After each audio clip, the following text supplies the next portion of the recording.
Մենք դիմել ենք կենտրոնական ընտրական հանձնաժողով, ստացել ենք մեր օգտատերերի հաշիվը, բայց նորից պետությունը իր պրոքսիներով ստեղծում է խոչընդոտ։ Հիմա հաշիվ չեն բացում կուսակցությանը,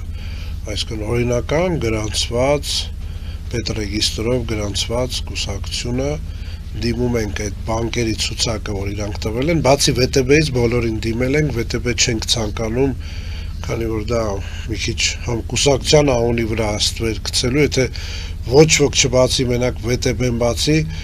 սրանք դուրս են գալու ասելու, ահա Ռուսաստանի պրոքսին է, այսի որ ՎՏԲ-ն բացեց ու բացես ու չունե բանկ, որը որ չունի SWIFT, ասենք մենք մեր PR Այսինքն բանկերը հրաժարվում են։ Ասում են բանավոր, զանգում ասում են մերժվեց, ռիսկային է։ Մենք որ գնում ենք, ասում ենք մենք հասկանում ենք, որ ռիսկային է, հա, ռիսկային է ձեր տիրոջ համար,